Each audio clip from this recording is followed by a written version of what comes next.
Iteka n'umunezero ntangere vyo gusubira kubana namwe banywanyi mukurikira ibiganiro n'amakuru tubagezaho imisi yose kuri Imboneshakure ya Hejuru TV, n'umwanya w'ayandi makuru agezweho. Muri uyu mwanya turi kw'itariki ya 3 Ruheshi 2024, tukaba tubazaniye amakuru ya politike mugiye gukurikiramo vyinshi bigiye bitandukanye ku madeni CNDD-FDD yoba ibereyemwo iyindi imigambwe.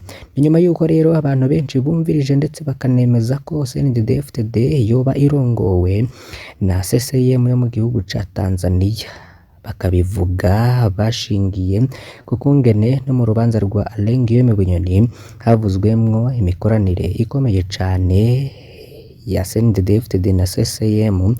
Benshi rero bakavuga ko ingingo zose zifatwa na CNDD-FDD ziba zahawe na CCM yo mu gihugu ca Tanzania. Ariko rero aho bishitse muri uyu mwanya nuko imigambwe imwe n'imwe yoba yatanguye guhaguruka, ndetse hari yatanguye kwishuza imitahe yayo yashize muri CNDD-FDD kugira ngo ibeho.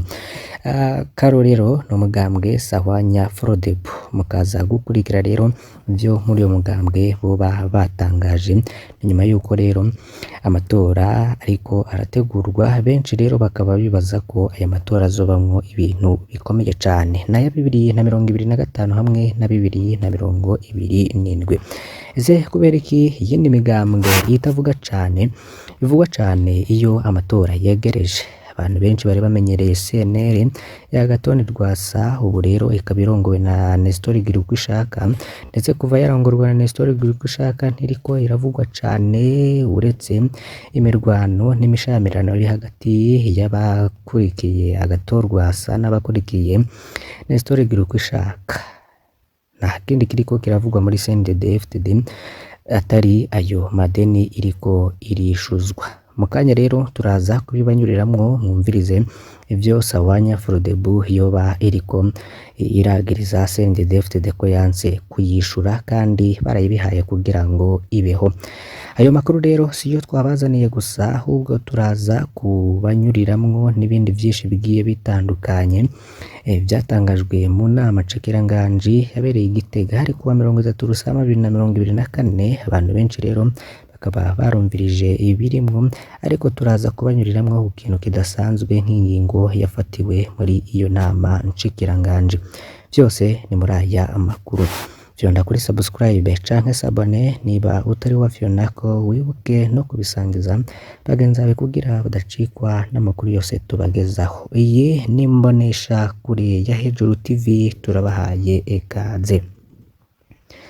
Inyuma yaho Leonce Ngendakumana yerekaniye ko yitaba Frodebu washinze umuhari urwana CNDD kongera ukagura n'ibirwanisho bakoresha inyuma y'iyicwa rya Perezida Melchior Ndadaye mu 1993, buba havuye ubaho umugambwe CNDD-FDD.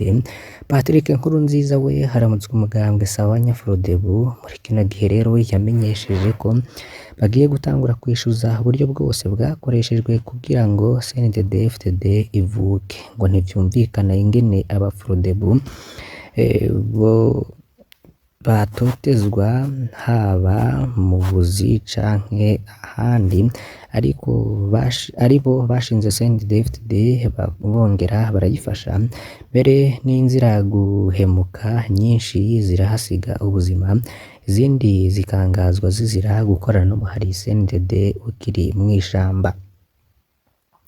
Patrick akavuga ko aravye izo nzira guhemuka zahasize ubuzima, izindi zikangazwa zizira ko zishigikiye uwo muhari. Ubwa mbere rero asaba abatwara CNDD-FDD kubaha no gusonera Frodebu, kuko iyo itabaho na CNDD-FDD ngo ntiba iriho muri iyi munsi. Akagira ati iyo umuvyeyi atabaho n'umwana ntabaho. Ku bijanye rero n'abantu banyuruzwa hanyuma bagatorwa ibiziga, ico naco Patrick akaba yarakivuzeho. Patrick rero agasaba abarundi guhagarara bwuma nk'uko Ndadaye yabivuze kugira ngo ntibasubire kuza barakuramwo kamwe kamwe. Abasaba kandi ko boja hamwe vyose rero bakabirabira hamwe kugira ngo bakeburane kuri bimwe bimwe bibatandukanya. Icumviro rero cashigiwe cane na bamwe mu bahoze ari inziraguhemuka. Yabishikirije igihe Frodebu yariko ihimbaza isabukuru imyaka 31 ushikanye Burundi ku ntsinzi ya demokarasi, aho bababazwa nuko muri kino gihugu Ndadaye yavyifuza atari ko bimeze, ahubwo ko ngo vyateye biyanga. Rero Nsegikumana we akavuga ko Ndadaye yifuza ko ubutegetsi bwokomoka ku munyagihugu bugatwarwa ku neza y'umunyagihugu co kimwe n'iterambere, ariko ubu ngo ubutegetsi bukomoke ku mutegetsi bugatwarwa n'umutegetsi ku nyungu z'umutegetsi nyene, umunyagihugu ntaco ngamaze. Patrick Nkurunziza akamenyesha ko igihugu c'u Burundi kiriko kiraca mu bihe bitoroshe kandi bigoye ku mpande zose kubera ubutegetsi bubi burangwa no gusahura amatungo ya leta, nk'uko umukuru w'igihugu Varisito Ndayishimiye yama yabishikirije. Mw'ijambo ryiwe Patrick Nkurunziza yagize ati: hano mwashikirije ibibazo vyinshi bijanye n'ibura vy'ibinyobwa vya Braludi, isukari hamwe n'ibitora, ariko ivi vyose n'ubusuma bukorwa n'abategetsi tugira n'Imana. Umukuru w'igihugu yama yabishikirije kenshi. Ibibazo rero vy'ibura ry'ibinyobwa vya Braludi, isukari hamwe n'ibitoro bitigeze bibura no mu gihe umugambwe Sahwanya Frodebu watwaye igihugu mu bihe bigoye. Inyuma yaho bahejeje kwica umukuru w'igihugu yitorewe mu nzira ya demokarasi Melchior Ndadaye. Uyu munsi rero bibuze kubera ubusuma bw'abategetsi baguma biba amahera y'abanyagihugu yoteje imbere igihugu. Patrick Nkurunziza akaba yaragarutse kandi ku kibazo casubire kwimonogoza c'inyuruzwa ry'abantu mu gihugu cose, aho yasavye inziraguhemuka mbere n'abarundi bose muri rusange gushigikirana ntibasubire kwemera ko hari umuntu asubira kunyuruzwa barorera, ngo ntibemere ko hari umuntu aza gufata umuntu ata mapuro afise. Hamwe n'ivyo bibazo vyose rero yateye akamo leta kwikebuka bagahagarika ubunyonyezi bukorwa n'abategetsi, bubake igihugu c'abarundi bose. Muri Sahwanya Frodebu rero niko vyoba vyifashe. Bimwe mu vyemejwe n'inama nshikiranganji yabereye Gitega kuwa 30 Rusama 2024 nk'uko bishikirijwe na Jerome Niyonzima avugira leta y'u Burundi akaba n'umunyamabanga mukuru, harimwo ko ubushikiranganji bwose busabwa gukurikirana hafi ibisata bibukukira bikinjiza amafaranga kugira ngo ikigega c'igihugu kibomboke. Ica kabiri ari gushinga ibiciro ntarengwa ku binjiza ibidandazwa bafise exoneration hamwe no ku miduga yo gutemberamo, harimwo gukuraho uturusho canke exoneration kahora gahabwa binjiza umwambaro mu bwoko bwa etanol ukoreshwa ku biboreza. Abakozi ba leta bose baronse imishahara biciye mu busuma basabwa kuba bayisubije kugeza ku igenekezo rya mbere mu Kakaro 2024. Bitagenze uko rero bazoyakwa ku nguvu bongere bacibwe n'ihadabu ringana n'ayo mafaranga nyene bice 100%. Harimwo kandi gutegekanya amafaranga leta izokoresha mu mwaka 2024 gushika 2025 imishahara y'abakozi bashasha ingana n'imiliyaridi 2.7. Leta y'u Burundi rero ikaba agiye guhabwa ingabire ni banki y'isi yose ingana n'imiliyoni 230 z'amadolari ya Amerika, umugambi wo guteza imbere inyigisho n'amagara y'abantu kugira umuntu abe umutahe mw'iterambere ry'igihugu. Umugambi rero ufise ihangiro ryo gushigikira abigemeye b'abahungu mu bijanye no gufungura neza, kuvurwa neza hamwe no kwiga neza mu mashure mato mato.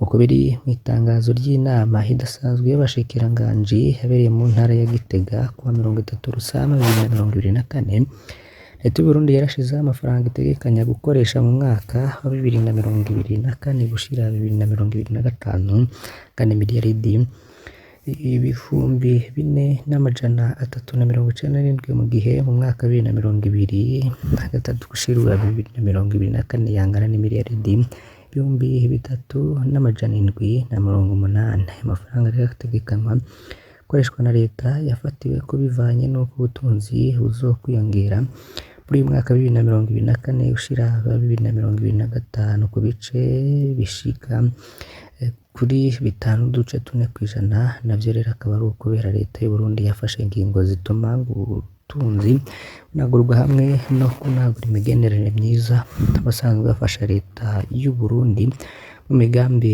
y'iterambere. Muri iyo nama kandi leta y'u Burundi ivuga ko igiye gushigikirwa ni banki y'isi yose ingana n'imiliyoni amajana 230 z'amadolari ya Amerika mu mugambi wo guteza imbere inyigisho n'amagara y'abantu kugira umuntu abo mutahe mu iterambere ry'igihugu. Umugambi rero ukaba ufise ihangiro ryo gushigikira abigeme n'abahungu mu bijanye no gufungura neza, kuvurwa neza, mu kwiga neza mu mashuri mato mato, bashirwa mu ngiro n'ubushikiranganji bw'amagara y'abantu no kurwanya sida hamwe n'ubushikiranganji bw'indero n'ubushakashatsi. Bikaba rero ari ivyizwe n'inama nshikiranganji yakoranye mu ntara ya Gitega igenekerezo rya 30 Rusama 2024. Ubwo buryo rero bukaba buzokoreshwa mu mice itatu ikurikira: hari ukurwiza amashuri n'amavuriro kugira umuntu wese abeho neza mu buzima bwose, hari guteza imbere inyigisho mu mashuri no kubungabunga amagara y'abantu, hari gufasha mu gutunganya ishirwa mu ngiro ry'uwo mugambi. Ico rero ayo mahera azoza arakoreshwa nk'uko muhejeje kuvyumviriza. Reka rero tubandanye no mu bindi bimenyesha makuru bigiye bitandukanye, tubabwire inkuru zigezweho. Ikinyamakuru Iris News candika ku mbuga ngurukana bumenyi naco rero kigira ico gishikiriza, kivuga ko ku munsi w'ejo mu Burundi bwose hazokorwa ikibazo ku banyeshuri biga mu mwaka w'icenda kibaha uburenganzira bwo kwinjira mu mashuri y'inyuma y'ishure shingiro.